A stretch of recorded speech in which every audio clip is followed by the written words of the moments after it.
Welcome back, Sleepyheads, and thanks for tuning in to another episode of Sleepy Aliens Perspective. I'm your host, H. Lee, and we need to talk about monks on meth. This is super sad, very depressing, and I'll give my spiritual take on it when I wrap up everything I want to say, but this really took me by surprise.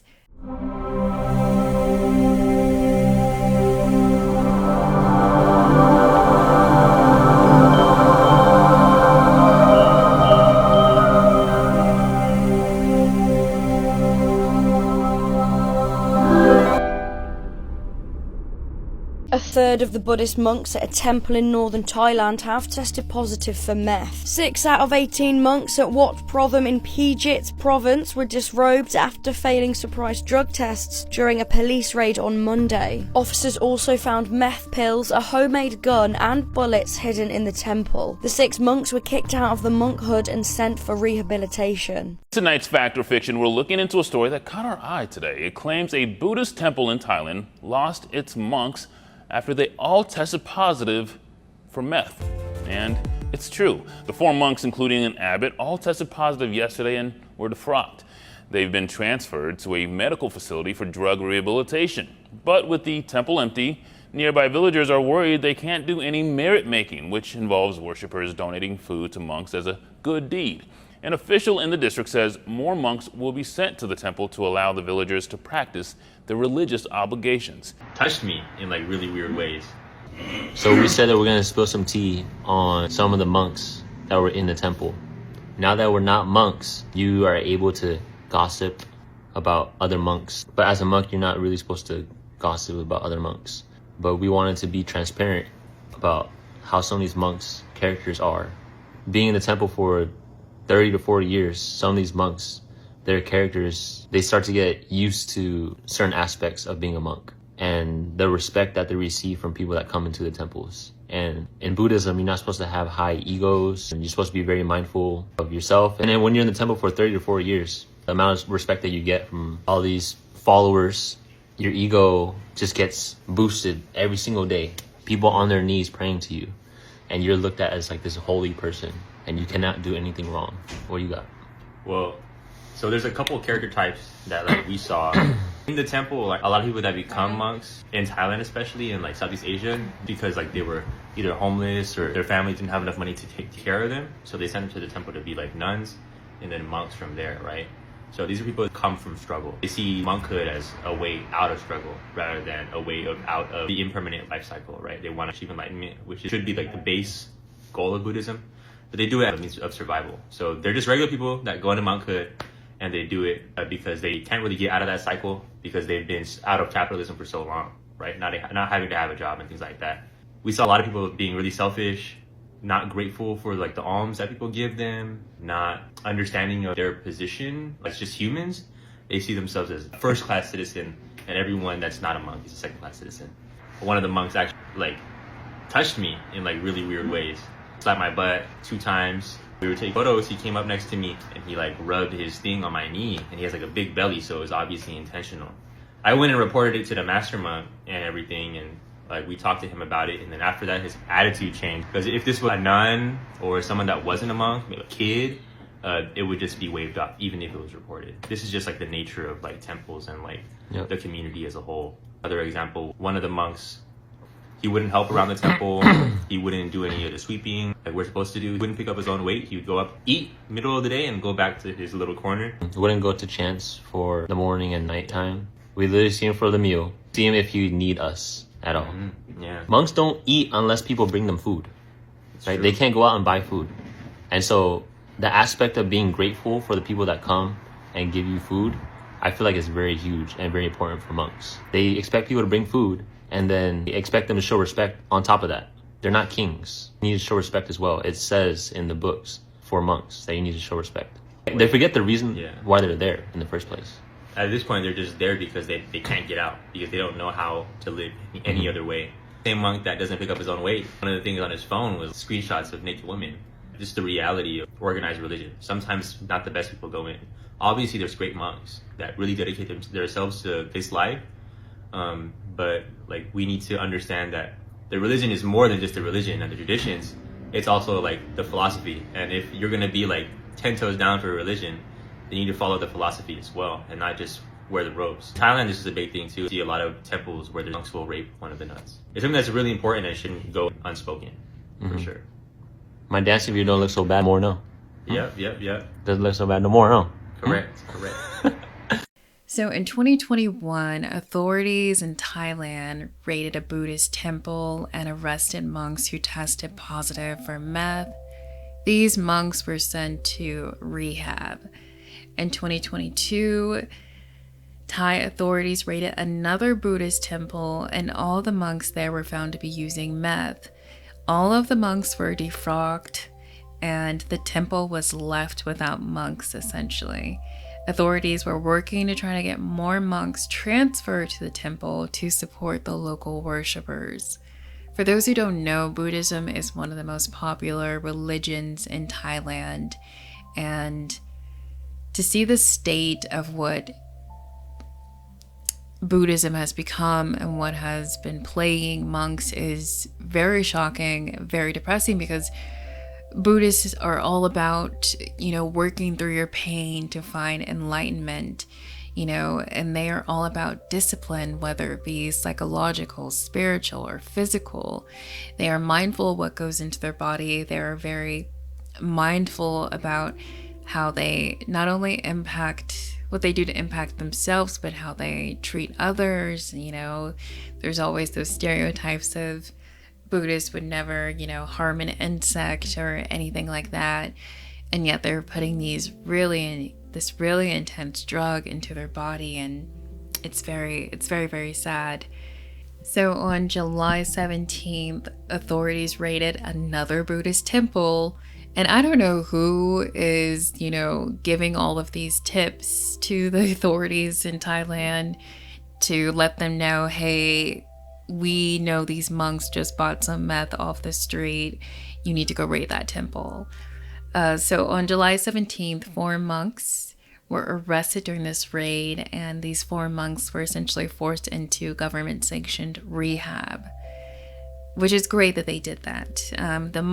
One monk admitted to using meth to ease pain and to celebrate Buddhist Lent. So he's just straight up partying on these drugs. I don't know how else you can put that, but it says a lot. So on the streets of Thailand, meth is called yaba, which I have to admit, that's like a really fun name for meth on the street. Yaba. I mean, that could be the name of like a good snack food, a good candy. I could even see being like the name of like lube or just something. There's just so many things you could do with that name, but yaba, that is what they call meth on the street. So since 2021, meth has become super popular in Thailand, and authorities have been cracking down on the drug ever since. Because of Thailand's location, it's in the middle of, the meth trade, essentially. So meth can come into the country very easily. So what's scary about this situation for me when I heard about this story was the reality of spiritual warfare. It's the fact that anyone, even these monks who are so disciplined, so healthy, who I don't even think monks eat meat. I think they're vegan, right? I think so. And these monks, they are so in tuned and trusting of the universe and everything. They rely on worshipers to bring them food and other resources that they need to survive while they live in these temples. So it's super shocking. But the reality is that anybody can be tempted by dark forces.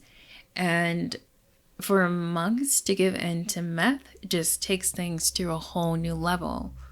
I mean, we already have the Catholic Church and the sexual predators that are protected. We have the Christian megachurch leaders who are these unsanctioned, just degrading millionaires who rob their parishioners and who have brainwash them. I mean, I can go on a rant about that. But then we also have Scientology, and Scientology is just flat out brainwashing, ABUSE. Just Scientology will always just be Scientology. It won't make any sense to me. Oh my God. And recently, where was I walking? Where was I walking? So I'm living in DC now. Maybe I was near DuPont Circle. I think I was near DuPont Circle. Yes, I was, because I was seeing an acupuncturist. And near my acupuncturist, what do I find? I find the Scientology Church in DC. And it looked like any of the historic, nice brownstone-like buildings that you see around the city. And when I saw the sign, I was like, get out. It looked very inconspicuous. You really couldn't tell if anything was going on. I've seen videos of some people who go by Scientology facilities, and there's always a person standing outside trying to get people to come in and talk to them, but I didn't see anything like that. And maybe it was because of the heat. I don't know. It was a really hot day, so that could have been it. So yeah, Scientology. We know the Mormons have incest. We know that happens too with the Amish. But, you know, we loved their farms. We loved their carpentry. We loved their butchery. I mean, the Amish hold a special place in a lot of East Coast communities. But now we have monks on meth. I mean, that just tells you the devil always finds a way in. And no matter how spiritually disciplined you are, you have to be way more stronger. There's just too many vices these days. Once upon a time, I would say before the Vietnam War, when everybody was becoming addicted to, I don't know if I can even say that word, but you know what I'm thinking, all the hard drugs that soldiers were doing and got addicted to while they were abroad, and they came over here. Next thing you know, those drugs are being trafficked into the country. And then, of course, you know, we're blaming, you know, these Asian countries on clearly what is an individual's decision to become addicted to a drug and whatever. And I think before Vietnam War, I think it was the opiates in World War I, if I'm not mistaken. I have to look into that some more. So I think there's just been this continuous reality in which, you know, more drugs are introduced into our societies. And now there's so many drugs. There's the uppers, the downers, there's the hood cocktails of, you know, cough syrup and I don't know, whatever else they put in those things. But there's just so many ways in which a person can essentially become docile and lose their way, lose their focus, lose sense of their purpose and their real identity of being, you know, this protected, holy figure in our society. I believe we're all that, you know, and I'm not, you know, I always say this, I don't follow the doctrine, but I do believe that we are all divine beings, and I believe we are all extensions of God, you know, and I think we've all formulated from this, you know, that God energy that upholds everything in the universe. I think we're all extensions of it. I have this theory that the Big Bang was like this sort of explosion of essentially God.